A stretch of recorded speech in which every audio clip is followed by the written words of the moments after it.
Sebagai orang awam penikmat seni, sepertinya kita berada di satu pemahaman yang sama bahwa ini adalah seni. Ini juga seni. Ini ya seni lah ya, walaupun kita perlu satu video khusus buat bahas tentang karya Jackson Pollock, Rothko, atau Mondrian. Tulis di kolom komentar kalau kalian mau gue bahas videonya. Tapi ini? Apakah ini seni? Gue gak tahu gimana kalian melihatnya, tapi sumpah, buat gue ini adalah pisang yang dilakban ke tembok. Udah. Dan di video kali ini kita akan ngobrol santai aja kenapa pisang yang dilakban ke tembok ini bisa menjadi sebuah karya seni dan laku dijual seharga, tahan nafas kalian, 1,7 miliar rupiah. Kita akan bahas setelah gue makan pisang dan opening berikut. Di channel ini gue upload konten apapun yang gue suka. Subscribe dan nyalain lonceng notifikasi jadi gak ketinggalan video berikutnya. Jujur semenjak gue mulai membahas seni khususnya lukisan di channel ini, banyak banget yang komen dan DM tentang topik ini. Setidaknya di ruang lingkup channel ini, seni selalu dipresentasikan sebagai sebuah hasil karya yang indah dan penuh estetika. Dibuat dengan teknik craftsmanship yang tinggi dan diwarnai dengan latar belakang, cerita, konteks, serta narasi yang menarik. Dan akhirnya ini yang membuat kita sebagai penikmat sangat mudah untuk mengapresiasi terlepas dari sudut pandang apapun yang kita pakai dalam mengapresiasi karya-karya tersebut. Mungkin kita termasuk orang yang menganggap Mona Lisa secara keseluruhan adalah karya yang overrated. Tapi sangat susah untuk tidak mengakui bahwa sfumato adalah teknik tingkat tinggi yang jauh melebihi zamannya. Melalui karya-karya Van Gogh, Francisco Goya, dan Edvard Munch, kita bisa merasakan mereka yang berada dalam kegelapan pada fase hidupnya mampu menghasilkan karya yang luar biasa. Dan melalui gerakan romantisisme serta impresionisme, kita bisa ikut merasakan semangat pembaruan, menolak pakem standar, serta penentangan status quo yang tercermin melalui karya-karya Raden Saleh, Theodore Géricault, Eugène Delacroix, sampai Manet dan Monet. Intinya adalah pada karya-karya tersebut memang terdapat satu atau banyak hal yang bisa kita apresiasi. Apakah dari nilai estetikanya, skill artisnya, story-nya, atau naratifnya. Dan kalau kita balik lagi ke karya seni pisang dilakban ke tembok ini, kira-kira apa yang bisa kita apresiasi? Skill seniman yang menempatkan pisang ke temboknya kah? Nilai estetika warna pisang yang kuning dan lakban yang silver kah? Atau komposisi antara keduanya? Atau apa? Kayaknya kita harus berusaha lebih keras lagi nih. Oke, sebelum kita lanjut, kayaknya gue perlu ngasih konteks setidaknya perspektif bagaimana kita akan membahas topik ini. Khususnya yang berkaitan dengan karya yang sifatnya sensasional seperti ini. Dalam melihat karya seni, kadang kita bisa terjebak dalam dua sisi yang saling berseberangan. Di satu sisi, ketidakmampuan kita untuk mengapresiasi membuat kita menjadi pihak yang ya bitter, nyinyir, menyepelekan, dan lain-lain. Komen-komen seperti, ribet amat sih nikmatin lukisan. Atau padahal pelukisnya nggak mikir apa-apa pas lukis, malah kitanya yang artiin macem-macem. Dan komen-komen senada lainnya. Sementara di sisi lain, kita yang mungkin tahu lebih banyak tentang art dan menempatkan karya seni di altar yang sangat tinggi, terjebak menjadi pretentious, bahkan snob kepada mereka yang baru mulai mengapresiasi karya-karya seni. Sedikit reminder aja, pembahasan karya seni di channel ini semuanya adalah dalam rangka belajar. Belajar memahami dan belajar mengapresiasi sebuah karya. Dan kalau kita balik lagi ke konteks karya pisang dilakban ini, sangat mudah untuk terjebak dengan penilaian ekstrim seperti elah gini doang aja laku 1,7 M, sampah banget. Atau malah berada di sisi seberangnya dengan bilang kalau ini adalah sebuah karya seni tinggi yang gak bakal semua orang ngerti. Enggak, kita gak akan terjebak di kedua sisi tersebut. Melalui pembahasan kali ini kita akan mencoba mengerti fenomena apa yang terjadi sebenarnya dan apa latar belakang sejarah yang mendasarinya. Mudah-mudahan tetap ada hal yang bisa kita pelajari dari pembahasan kali ini. Pertama kita kenalan dulu dengan karyanya. Pisang yang dilakban di tembok ini adalah karya dari seniman Italia bernama Maurizio Cattelan yang berjudul Comedian. Cattelan ini adalah seorang seniman pematung yang terkenal dengan karya-karya seni instalasinya. Dan pendekatan Cattelan yang tertuang dalam karya-karyanya memang ke arah satir, humor, provokatif, dan penuh prank kepada dunia seni. Dan dari sini kita bisa mulai melihat sedikit konteks dari karya pisang dilakban alias Comedian, khususnya bila melihat karya-karyanya yang lain. Misalnya, Amerika adalah karya Cattelan yang berbentuk toilet yang terbuat dari emas murni 18 karat. Dan toilet yang diinstal di Guggenheim Museum New York ini memang berfungsi sepenuhnya, bukan cuma dekorasi. Jadi kalian bisa tuh pipis dan pup di toilet emas ini. Apa konteks dari karya ini dan seperti apa interpretasinya? Nah, nanti kita bahas lagi. A Perfect Day adalah karya Catalan di tahun 1999, di mana ia menempelkan seorang art dealer bernama Massimo De Carlo ke dinding galeri seni dengan menggunakan banyak lakban silver. Ini artis kayaknya emang hobinya nempel-nempel apa gimana ya? Pisang lah ditempel, orang lah ditempel. Karya Catalan yang personally gue suka sebenarnya ada dua. Pertama adalah Him, sebuah patung dengan sosok menyerupai Adolf Hitler yang sedang bersimpuh dan berdoa. Yang kedua adalah The Ninth Hour yang menggambarkan Paus Yohanes Paulus II yang jatuh tertimpa meteor. Kita udah kenalan dengan artisnya, kita udah lihat karya-karyanya. Mudah-mudahan dari sini udah sedikit tergambar konteks dari jenis karya seperti ini. Tapi just in case kalian masih bingung dan bertanya-tanya, oke, menarik, gue baru lihat nih karya-karya kayak gini. Tapi apakah ini disebut karya seni? How is this art? Santai, yuk kita lanjut lagi. Maurizio Cattelan dengan karya-karyanya ini adalah yang disebut sebagai conceptual art. Apa itu conceptual art? Karya seni yang lebih memprioritaskan ide di belakangnya atau konsepnya dibandingkan dengan bentuknya. Dalam conceptual art, bentuk jadi hanya merupakan kendaraan atau sarana untuk menyampaikan ide dan konsep tadi. Berbeda dengan karya seni tradisional yang mempunyai format bentuk yang baku seperti lukisan atau patung, dan bentuk jadi tersebut adalah buah tangan langsung dari sang artis, karya-karya konseptual art tidak memiliki suatu bentuk yang pasti. Kadang bisa berbentuk patung, bisa juga hadir melalui objek sehari-hari yang dikonsepkan sehingga mempunyai makna baru, kadang bisa juga berbentuk sebuah eksperimen dan karya instalasi dan lain-lain. Dan bentuk jadi sebuah konseptual art yang bisa dilihat dan dinikmati oleh publik biasanya bukan hasil tangan dari sang artis itu sendiri. Bisa jadi asistennya, bisa juga timnya, atau dari galeri yang menampilkan karyanya. Baik lagi, hasil karyanya adalah idenya, konsepnya, bukan bentuknya. Biar lebih jelas lagi, langsung kita lihat background story-nya dan selanjutnya contoh-contoh dari conceptual art. Kalau ngomongin sejarah conceptual art, nggak lepas dari karya yang berjudul Fountain dari artis yang bernama Marcel Duchamp.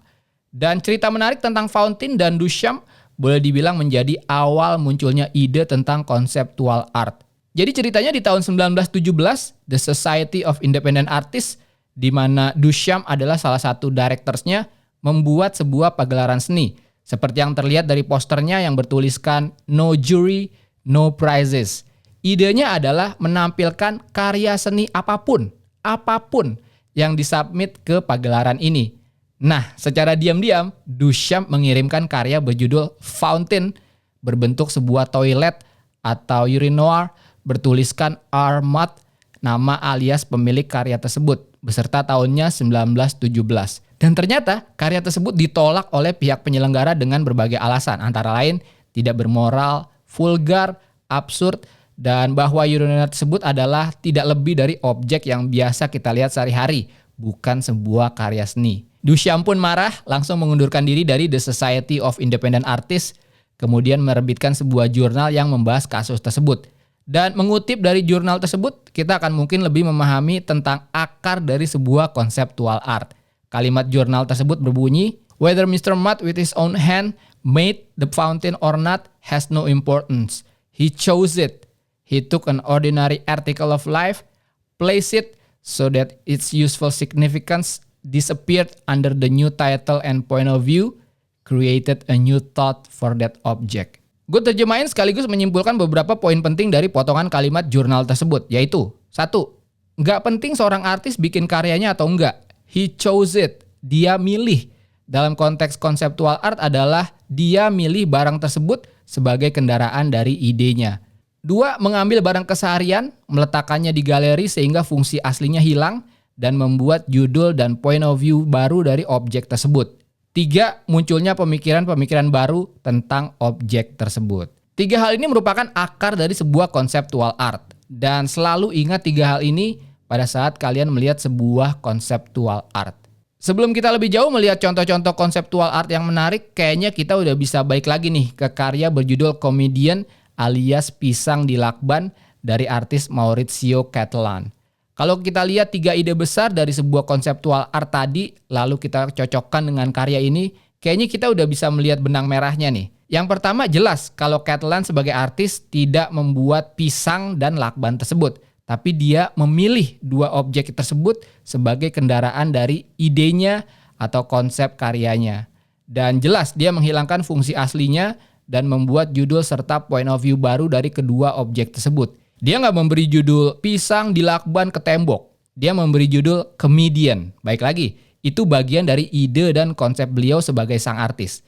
Artinya apa? Ya nggak tahu. Sebagai penikmat dan yang melihat karyanya kita hanya bisa berinterpretasi. Dan ini sesuai dengan poin nomor 3, munculnya pemikiran tentang karya tersebut. Berbagai macam interpretasi pun bermunculan terhadap karya tersebut. Dan ini interpretasi terbaik gue tentang karya tersebut. Komedian seperti yang kita tahu adalah seorang performer yang membuat penonton tertawa di setiap penampilannya. Sama halnya pisang dan lakban ini pada saat ia tampil dalam sebuah galeri. Keremeh-temehannya yang hadir di sebuah setting galeri seni yang bercita rasa tinggi adalah sebuah bahan tertawaan. Sama seperti ekspresi kita semua saat tahu bahwa karya ini dilabeli sebagai karya seni dan dihargai tinggi. Ketawa, menyepelekan, nyinyir, bingung, selfie bareng dengan karyanya, bikin parodinya, dan banyak ekspresi lainnya, itu adalah bagian dari aspek seni sebuah konseptual art. Ingat, yang penting bukan bendanya, tapi konsepnya, idenya, dan respon kita terhadap karya tersebut. Pisangnya nggak penting, lakbannya nggak penting. David Datuna, yang juga merupakan salah satu seniman, pernah bikin performance art yang berjudul Hungry Artist. Apa yang ia lakukan? Memakan pisang tersebut. Apakah pihak galerinya panik? Ya enggak, tinggal cari pisang dan lakban yang baru, lalu tempel lagi sesuai dengan instruksi yang dibuat oleh sang artis. Selesai. Kebayang nggak kalau itu karya Mona Lisa atau karya Starry Night? Langsung bubar gue rasa galerinya. Dan menjawab pertanyaan judul video ini, kenapa karya ini adalah karya seni? Jawaban paling simpel yang bisa gue propose adalah karena berada di lingkungan seni. Yang bikin siapa? Seniman. Dipajangnya di mana? Galeri seni. Yang beli seharga 1,7 miliar, kolektor seni. Diapresiasi oleh penikmat seni. Udah, sesimpel itu. Menjawab pertanyaan, kenapa harganya sampai 1,7 miliar rupiah? Again, simple. Karena dihargain sejumlah itu dan ada yang bersedia membayar sejumlah itu. Ini basic trading aja sebenarnya. Harga terbentuk karena kesepakatan penjual dan pembeli. Dalam konteks ini, seniman dan kolektor. Dan ini yang banyak orang salah sangka khususnya terkait dengan konseptual art. Pada saat seorang kolektor seni membeli comedian karya Maurizio Catalan ini, mereka bukan membeli pisang dan lakbannya. No, ketidaktahuan ini yang menimbulkan ekspresi pisang doang kok 1,7 miliar. Jadi apa yang mereka beli? Ide dan konsep dari karya tersebut yang dibuktikan dengan sertifikat kepemilikan atas karya tersebut. Serta instruksinya bagaimana cara memajang karya tersebut sesuai dengan visi sang seniman. Artinya apa? Kalian boleh beli pisang Ambon di Alfres, lalu beli lakban di Esa Hardware, kemudian memajang pisang di lakban, kasih judul comedian dengan keterangan nama artisnya, lalu flexing ke teman-teman kalian. Selama kalian memiliki sertifikat kepemilikannya. Baru kalian bisa bilang, nih gue punya karyanya Maurizio Catalan yang judulnya comedian yang harganya 1,7 M. Kalau nggak punya bukti kepemilikannya, ya jadinya cuma pisang di lakban aja. Loh, sekilas kok mirip ya dengan fenomena yang lagi hype belakangan ini alias NFT art. Ya memang sama, tapi gue nggak akan membahas NFT art di video kali ini karena gue butuh satu video khusus yang terpisah dari tema kali ini. Again, komen aja kalau kalian mau tahu pemikiran gue tentang NFT art. Oke, lanjut. Well, layaknya karya seni lain seperti lukisan, patung, musik, dan lain-lain, pasti ada yang kita suka, ada juga yang enggak. Ada yang bikin kita geleng-geleng kepala saking bagusnya, banyak juga yang bikin kita mikir lebih dalam, ini maksudnya apa ya? Ada yang beresonansi dengan kita, ada juga yang enggak. Nextnya biar lebih jelas lagi, gue akan kasih lihat contoh beberapa karya konseptual art, dan selanjutnya gue akan share juga beberapa karya yang menurut gue bagus, dan juga beberapa karya yang ya biasa aja lah, atau mungkin guenya aja yang gak ngerti. Pertama adalah Artist Sheet, karya dari seniman Italio Piero Manzoni yang berbentuk 90 edisi kaleng yang berisi pup alias tokai dari sang artis. Setiap kaleng mempunyai bobot 30 gram dan dihargai sama dengan 30 gram emas. Dan harganya akan berfluktuasi mengikuti harga emas. Sebuah karya yang mengkritik komunitas seni dan fetisisme. Apakah karya seni bernilai sama dengan pup? Entahlah. Dan yang menarik, nggak pernah ada yang tahu isi di dalam kaleng itu benar-benar berisi pup dari sang artis atau bukan. Karena membuka kaleng tersebut sama aja dengan merusak nilai karya seninya. Dan kalaupun di X-ray, nggak bakal kelihatan karena material kalengnya terbuat dari baja.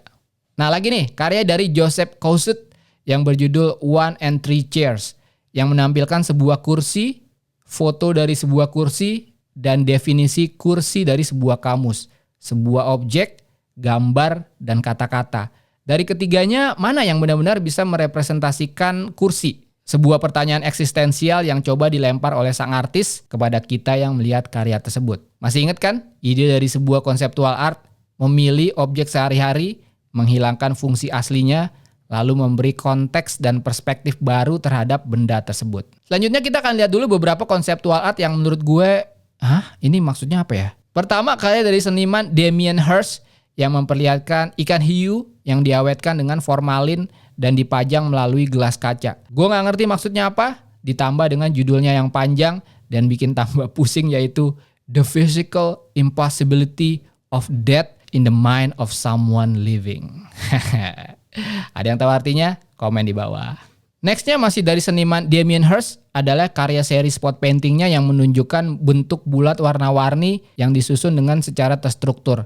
Walaupun kata sang seniman, every single spot painting contains my eye, my hand, and my heart. Ya oke lah. Tapi tetap karya ini secara pribadi gue nggak connect sih. Oke, sekarang lanjut kita lihat karya-karya konseptual art yang menarik buat gue.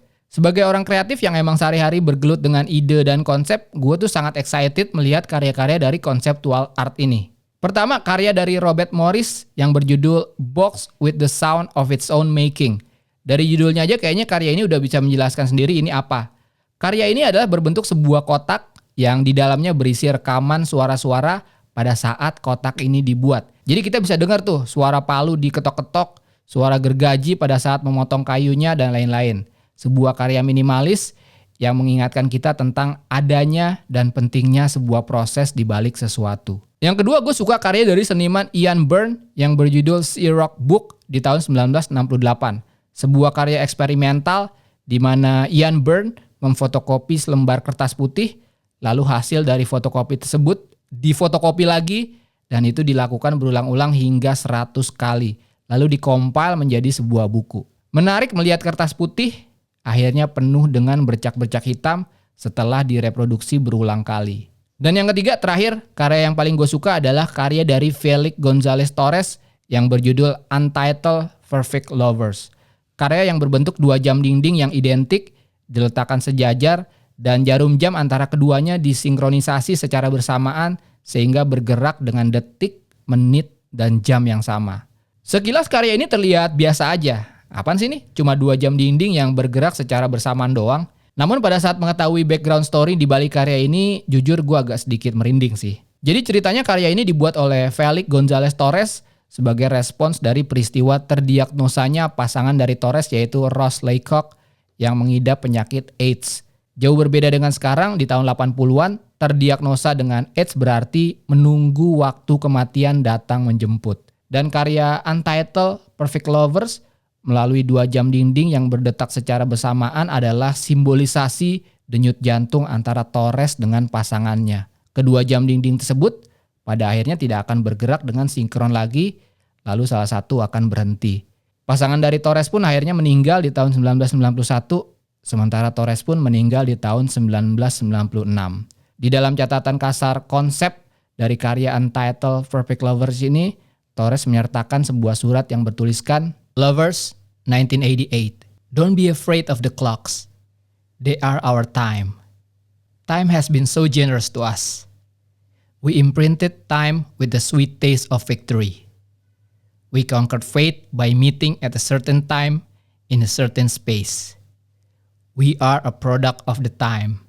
Therefore, we give back credit where it is due. Time. We are synchronized now and forever. I love you. Dan melalui karya ini gue belajar bahwa seni, apapun bentuknya, akan selalu jadi medium kita, manusia, untuk berekspresi, meluapkan emosi, dan untuk dijadikan inspirasi. Guys, terima kasih udah nonton video ini. Agak panjang tapi mudah-mudahan ada 1-2 hal yang bisa dijadikan pelajaran atau setidaknya menambah informasi kalian.